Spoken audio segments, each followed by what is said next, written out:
Thank you everybody for joining us. I am Stephanie Haenchen, and welcome to 3 Proven Steps to Elevate Your Marketing for Long-Term Success. I own Pace Marketing, and I'm excited to share this with you today. I have been in marketing and marketing communications specifically for over 25 years.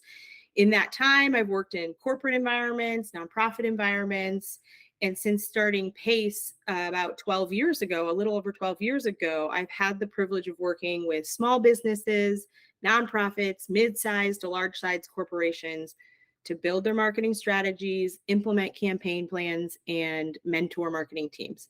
So I really have a passion for what we're going to be talking about today and for helping business owners and marketing teams build upon what they already have in their marketing program so they can be as effective as possible. So today we're going to talk about, I'm going to attempt to teach you how to prioritize strategy over tactics, and then building and improving on your marketing foundation, how to choose the right tactics, and what I lovingly call GSD, get shit done, or implementation. So we're going to talk through those things. First, we're going to talk strategy over tactics. So I could talk to you about why marketing, but you're all here. So you obviously think that marketing is an important part of your business. But how do you choose what's the most important step to take in your marketing? And that's what we're here to learn. In my experience, business owners tend to fall into one of two categories where they just jump with both feet in and they just start trying stuff to see what works.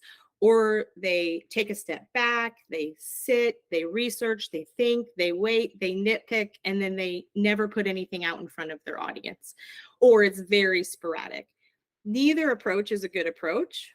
The first can be wasteful. The second just operates in fear, and then you never get anything consistently out in front of your audience. So what do we want to do? Well, the key is do not start with tactics. So you're going to have a whole bunch of things rolling through your brain about should I build a new website? Should I do social media? Should I do this advertising opportunity? And those are all tactics. And that's not where we want to start. We want to start with strategy. I'm going to share this graphic with you because it helps show a foundation. All right, presenting. Okay, so this helps show the foundation that we build upon when we're planning a marketing program. You'll see at the very top is plan, implement, and analyze tactics. It's the last thing that we're doing when it comes to our marketing. So first, you'll see we want to make sure that there's some foundational business goals. There are some wonderful people, at least one of them on this call is a wonderful person who can help you think through that strategy for your business. So thinking through where you want your business to go, how you want it to grow, how you think you're going to grow it in that way, and setting some business goals to do that. That's something that has to be taken before the time has to be taken to do that before you can even look at your effectiveness of your marketing plan, because you need to know the road you want to travel before you can travel down that road, right? Once you do that, then the next step is to say, what is the marketing strategy that is going to help us get to these business goals, and set some marketing goals that align with those business goals. So you see, we're still not talking about tactics yet. You'll see the next 3 steps: improving or addressing our marketing foundation, creating marketing plans and campaign plans, and then implementing tactics. We're going to talk about those in more detail as our next 3 steps. But before I do, I wanted to give anybody an opportunity to ask questions about connecting marketing goals to business goals, if you have any. If you have a question, raise your hand. If nobody has a question, we'll move on to the next section.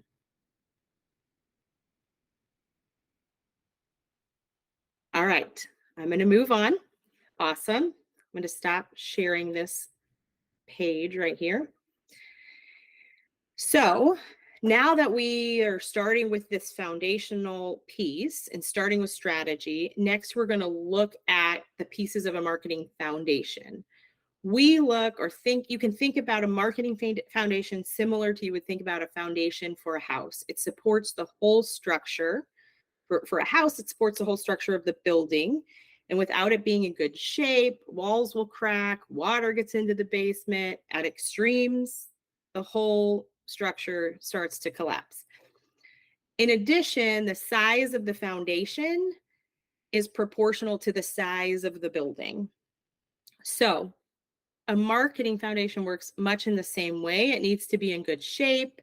It needs to support the business as the business grows. So we see our marketing foundation growing or having more needs as the business grows. So, all right, Steph, get to the point. What is in the marketing foundation, right? So we have our marketing strategy and goals. That's a foundational piece. Our audience is part of our foundation. We can't implement tactics until we know who our audience is, because we need to know who we're talking to. So defining your audience and knowing as much as you can about who that audience is key. Your branding and your messaging. So you want to put forth a consistent look, feel, and message in all of the pieces that you're implementing. So this is foundational to have consistent branding. If you have a brand guide, that's great. A lot of times we'll create messaging guides for clients. Those are great things to have, because then you have consistent wording that you're going to use no matter what tactic you're implementing. Your digital foundation is another key piece. That would be your website.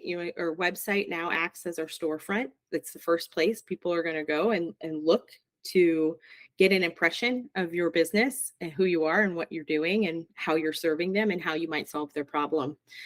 This could also include active social media accounts. So depending on where your audience is may make a difference of which social media platforms you're on, but having some of those active places to be consistently in front of your audience, as well as any profiles. So for example, a Google business profile, if you're part of any kind of membership like a chamber or a national organization, oftentimes you'll have a profile there. You want to make sure all of those profiles and anywhere in the digital interweb that has information about your company remains up to date and consistent. And that's why we call it part of the foundation, because you don't want to set it and forget it, because things in your business will be changing. As you know, change is inevitable.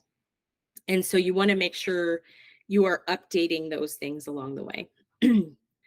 Another piece that nobody really likes to talk about is budget. You must have a marketing budget. And well, one of the reasons is if you don't have money assigned to marketing, it's going to be harder to make those wise decisions on where you're spending your resources when it comes to marketing. And we'll get to that a little bit later too, when we're talking about how do you analyze what tactics to do. So making sure you assign a budget, some real high level, on average, it's about 2 to 6% of revenue is spent on marketing. That's on average. If you're a brand new business and nobody knows who you are and you really need to build brand awareness, your budget might need to be a little bit bigger. If you're doing a product launch, your budget might need to be a little bit bigger. If you have a huge revenue, that percentage can probably be a little bit smaller. I think it's read somewhere that Walmart has like 1% of their revenue for their marketing budget, but it's still $300 million. So it's like still a lot of money. So they can afford, because of their giant revenue, to spend a smaller percentage on marketing.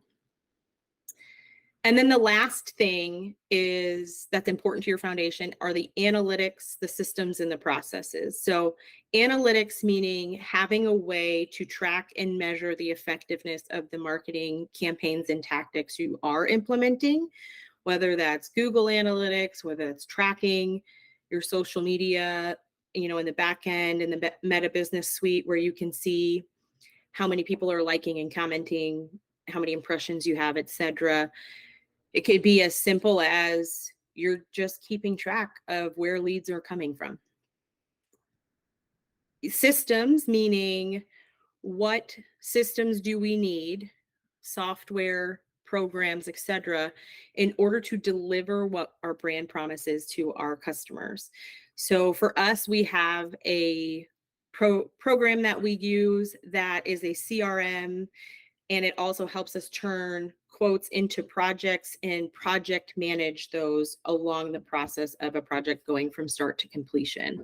That's a system that we pay for and use. So you have to include that, and that is a part of your marketing to make things run smoothly, as well as processes. So how do you go about doing these things and delivering? A simple process when we're talking about implementing tactics would be knowing the flow a tactic might need to go through in order to reach approval, right? So if you're a solopreneur, the flow is you review it, you approve it, and you say, let's go. But if you're not a solopreneur, or you work with partners, or there's multiple people on your team, it might have to go through a number of steps to get there. Okay. So our next piece we want to talk about is we have strategy in place. We've talked about making sure our foundation is in place with branding and messaging. Our audience is defined. We've looked at our digital presence. We know how we're going to be tracking things and the systems and processes that are in place.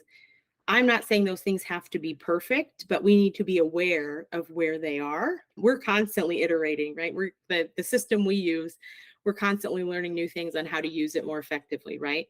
So I'm not saying wait until all of that is perfect. What I'm saying is understand where it is and what you need to work on as you move forward. Then from there, we can choose the tactics we're going to use to reach our marketing goals. But how do we do that? Well, first of all, we want to go back to our marketing foundation.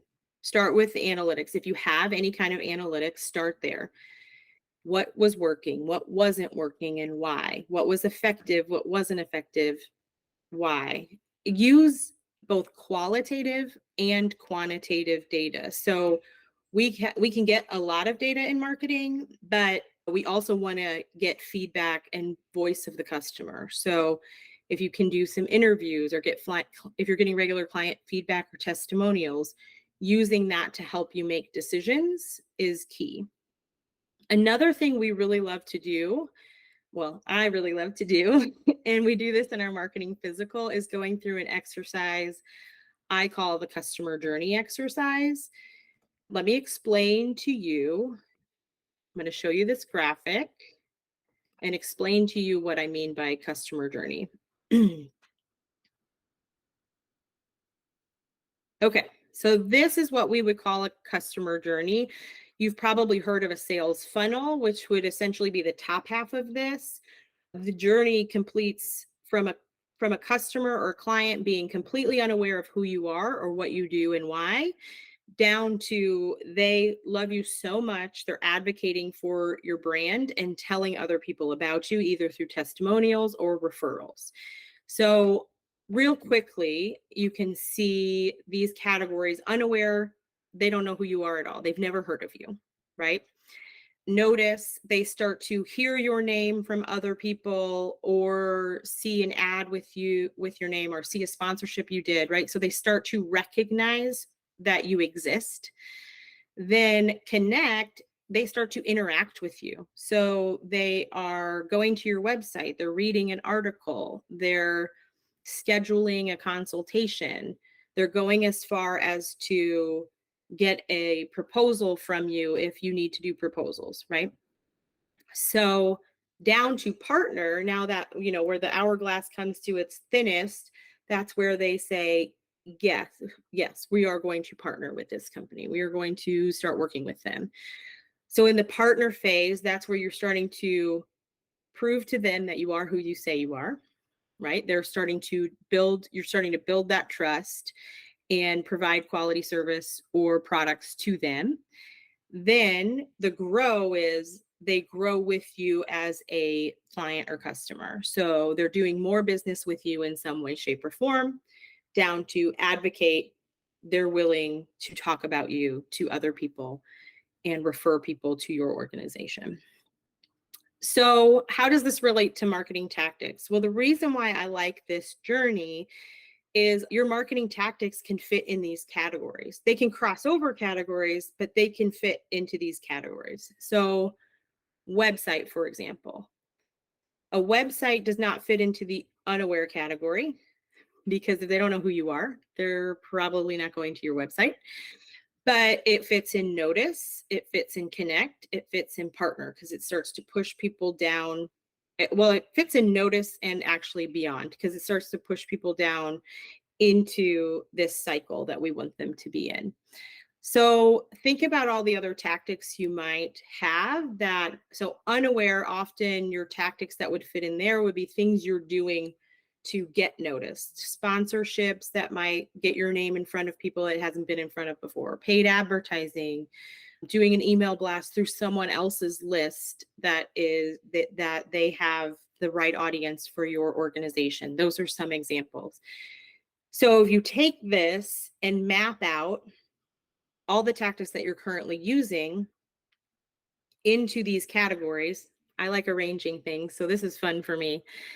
You'll likely find some areas where you're really strong, and you'll likely find some areas that you're not so strong.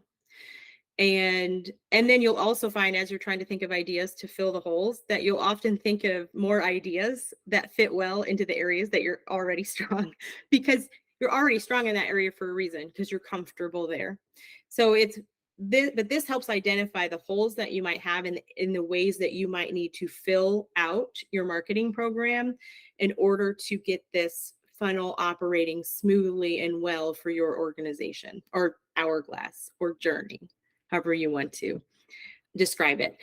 So we've seen this we've had one client who they were pretty decent about getting someone to close. And then once they closed, that client was on some kind of maintenance contract. And when they would get to the end of their maintenance contract, they wouldn't renew because they didn't understand fully how to utilize the product that they purchased. And so that is an identifier of like, hey, we are recognizing a problem where we don't have enough people in the notice stage for them to go to connect, for them to become clients, or we get clients and they're not staying, they're dropping out somehow. And so that helps you identify some of the areas that are risky and you can address with your marketing, because we don't want to stop marketing to people once they become our clients. Otherwise, they're not going to know our additional services, right? They're not going to know how they could grow with us or how we can help them in other ways. And also, we just want to keep building relationships with the people that we are in front of on a regular basis. So, all right, I'm going to stop sharing that. That is one of my favorite exercises. When you are getting into tactics, I also want to strongly encourage you to look at it from a campaign perspective. This can be a little overwhelming, even for us sometimes, to think about like all the parts and pieces. But when you think about what a campaign would be, is a campaign would focus on a specific goal. It could be brand awareness, it could be lead generation. You would have a specific goal in mind for what success means for that campaign. It would focus on a specific audience. It could focus on a specific product or service. Likely for that audience, there's something that's most attractive to them that you want to highlight, and that's what you would lead with. Or it could be a product launch, so you're really highlighting a specific new product and its benefits. And it's for a set period of time using a variety of tactics. So a campaign would include multiple things happening at once because we need to have multiple touch points. Well, I tried to look up statistics. They're all over the place now. It used to be, I think, 7 touch points would get you to a sale. People need to at least see you 7 times to even like take some sort of action. I read 8. I've seen 20 to 200. Like there's so many numbers out there, but it's a lot. If you think about, you can kind of think about this. I like to use a dating example, right? You're not going to go on a date with someone you've never talked to unless somebody told you that you should and you trust that person, right? Like you're not just going to walk up and go on a date with someone you don't have a relationship with.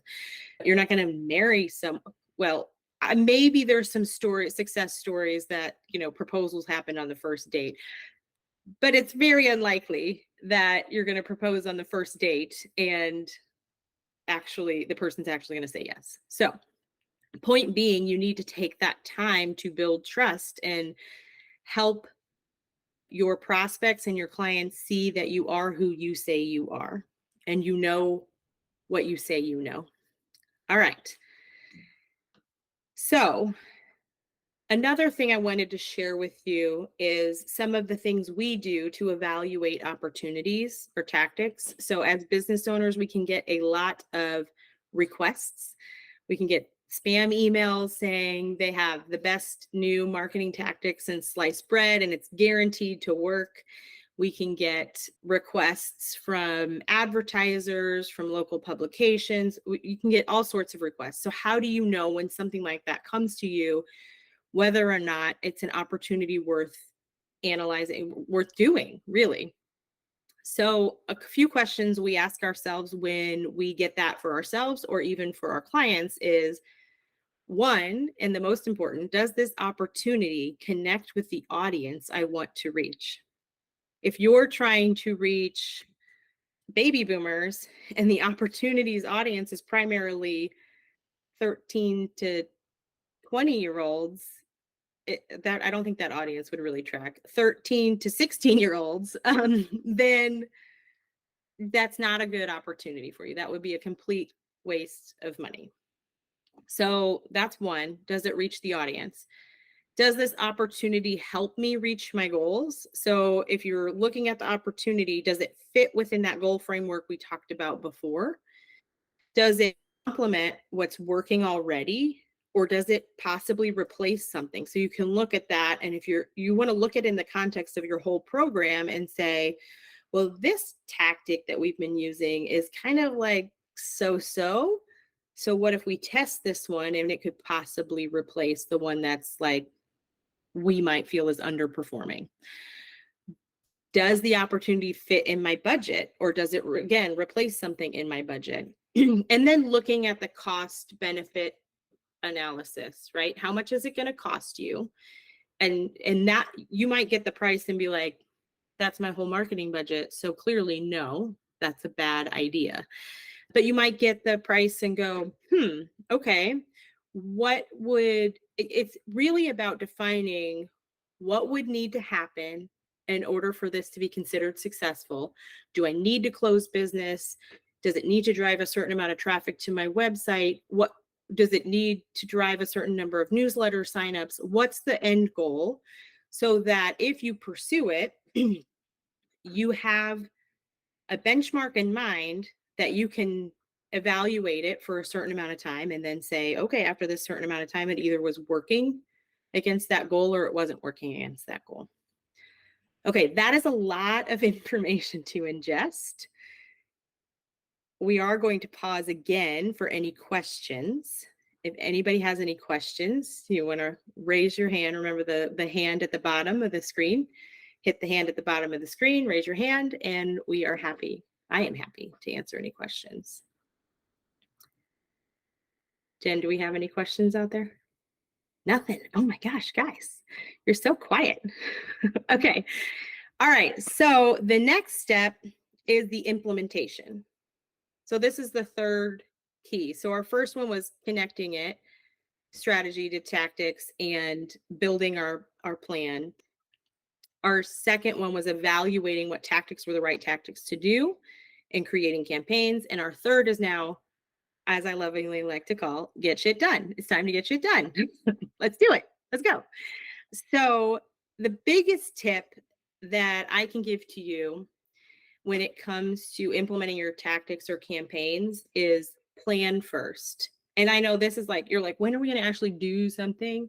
But you will do yourself a huge disservice and you will waste time and resources if you just jump into a project without thinking through what might need to happen for that project. So I'm going to give you some bullet points on what you need to consider when you're doing that. First, I've mentioned it several times before, define success for that tactic or campaign. Know what you want to accomplish with it, how it ties back to your goals. What is it? A lead generation? Is it a brand awareness? And what analytics will you use to evaluate if it's successful? How will you know if implementing that actually accomplish what you were trying to accomplish. I gave you 2 in one breath. Okay, so I don't know where the balloons came from, guys. This is something my computer's been doing. So ignore the balloons. All right. 3, who needs to be involved and how? So who needs to be involved in the project? Is it just you? Are you doing the whole thing by yourself? Do you need a designer? Do you need a writer? Do you need a web developer? Are you working with an outside vendor to complete the project? So who needs to be involved and what is their level of responsibility? You also need to think about the steps needed to complete the project. So what steps are you going to take? How many versions of the project do you think you'll need? Do not think that you will get the perfect whatever the first time around. You will have changes. So at least give yourselves 2 to 3. We do standard 2 rounds of revisions with our clients, which means we'll do a version 1, we'll do a version 2, we'll do a version 3, and hopefully by the end of version 3, we're getting approval and being able to move forward with deploying it or final files or whatever you have to do with that tactic. And then think about the time frame needed to complete each of those steps. Now take your date that you want it done by and work backwards. So if you've mapped out the steps, I'm going to show you an example here. Actually, it'll be easier for me to explain it by showing you the example, but I lost my mouse. There it is. Okay. Okay. So this is an example from a design piece we're working on, and we already did version 1. So V2 for us means version 2. And you can, let me get my laser pointer again, because that's really fun. Okay. So you can see design V2.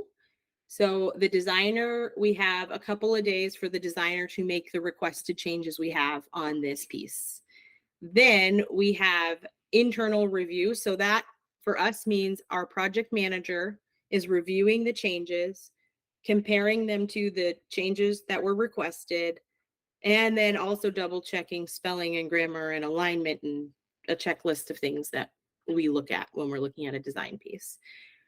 We have an additional step with all of our clients that we put a second set of eyes on things. So we have a quality review step. So we have these mapped out as separate days. They could happen in the same day, but we want to account for any potential challenges. So this looks like it might fall on a Thursday. The person doing quality only works a half day on a Thursday. And so really we need to put that on a Friday to make sure she's going to have adequate time to do her piece. And then delivering it to the client. And then you see we also have time for the client to provide us revisions. So thinking through who's involved and how long it might take them to do each step, breaking it down. And the plan will not work exactly as you map it out. It never does. But if you have that in place, you can start to accommodate for the things and challenges that come up. All right. Some of the things that I've learned over the last 20 plus years of working in these types of projects is that I want to share with you is about 50% of a project is completed within the first version. That means like 50% of the work related to the project. So all that to tell you that the front half of a project is going to feel heavier and probably slower than you want it to feel, because you want to make some really good big decisions in that first half to make sure that the rest of that moves smoothly. You don't want to get to version 3 and you're still doing a bunch of rework on on whether it's a design or a website or whatnot, right? The other key, if you are working with other team members or vendors, the vendor or team member's ability to turn around what you want or need is highly dependent on your ability to give good feedback. I don't like this is not good feedback. And we've gotten that before. Well, I just don't like it. What don't you like about it and why? Do you have any examples of what you do like? And when we work with clients, we tend to ask those questions up front.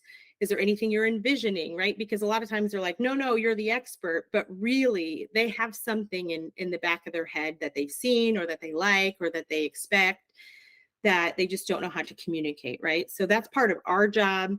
That's part of the job of a designer if you're working with a designer. It's part of the job of a web developer if you're working with a web designer or developer, to ask you the right questions. But giving good quality feedback and specific feedback is super helpful to your project moving at a good pace.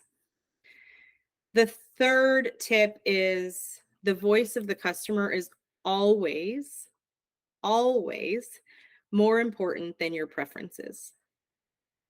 So, what do I mean by that?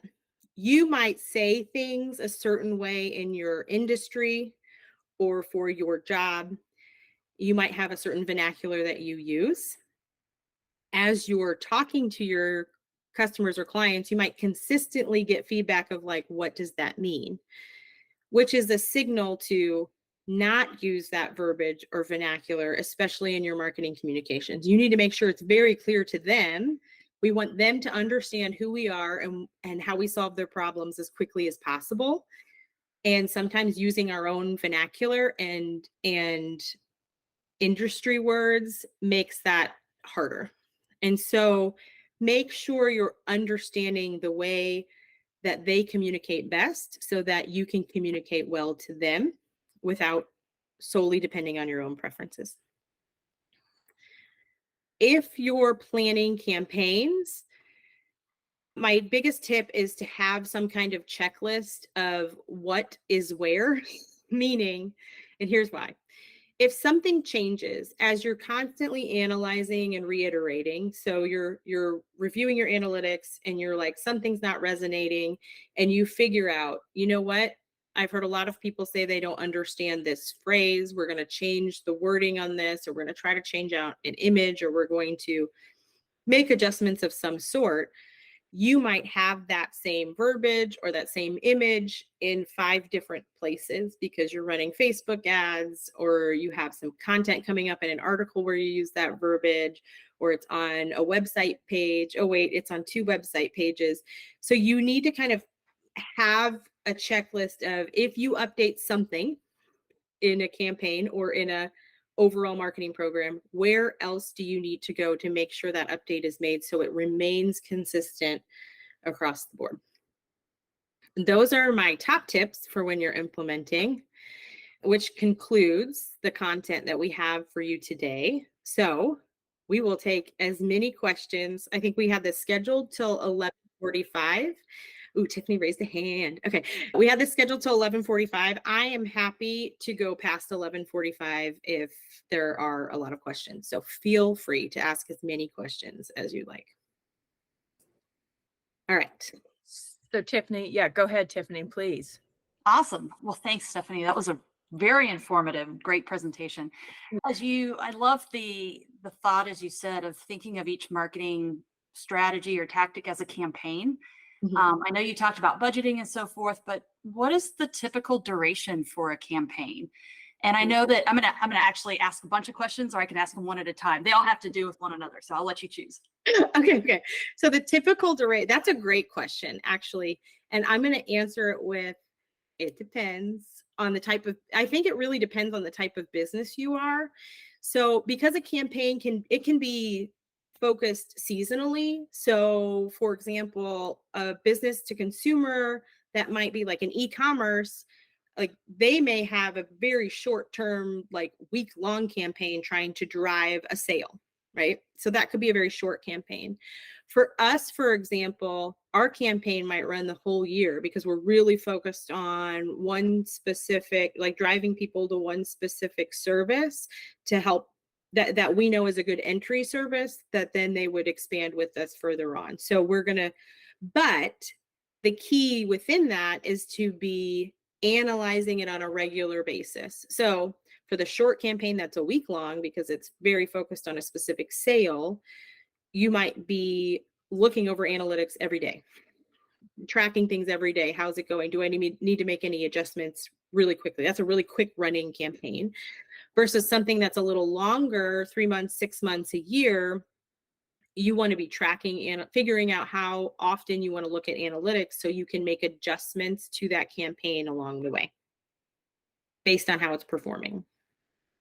Perfect. And that actually answered my second question. So my third question is, if you have a longer campaign, like you said, 6 months, a year, and you realize, within the first couple of weeks, you are not getting the traction you need. I mean, it is just not working. And you jump in, you tweak it a little bit, but man, it's still not taking off. Do you at some point get in and revamp it? Obviously, I'm calling pace by this time because I'm trying to figure out why my numbers aren't getting up there. Or does it become hey, we just need to scrap this and figure out something else? Ooh, that is a very good question. If it's only been a couple weeks and it's meant to be like a 6 month to a year long campaign, I wouldn't say scrap it. Likely, I would go back to the foundational pieces of branding and messaging and audience, because one of those is likely off, or multiple of those is likely off, right? You're either targeting the wrong audience for that problem, or the messaging around that problem isn't resonating with them, or isn't being said in a way that they connect it and like really feel the sense of urgency. And or what did I say was the third one? Messaging, branding, audience. No, that was it, right? Okay. Or the imagery that you're using isn't resonating. One example I can use, we had a really complex client we worked with about a year ago, and it really did take us probably it was very technical information and just like a totally new way of people doing like processing research. And so it probably took us a good 2 to 3 months just to get the messaging nailed down. And it wasn't the client's fault. It wasn't our fault. It was a very complex product. And also the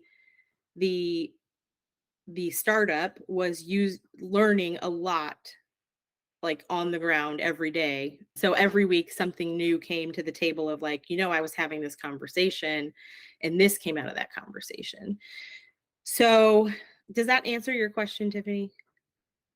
It does. And the last piece that you talked about makes me think that as you're going through the rounds, before you've even done your big launch, you are testing. Yes. You're testing your marketing, you're testing it with people and clients in your target audience to make sure that you are at least hitting the right mark, and then from there scaling it up. Is that right?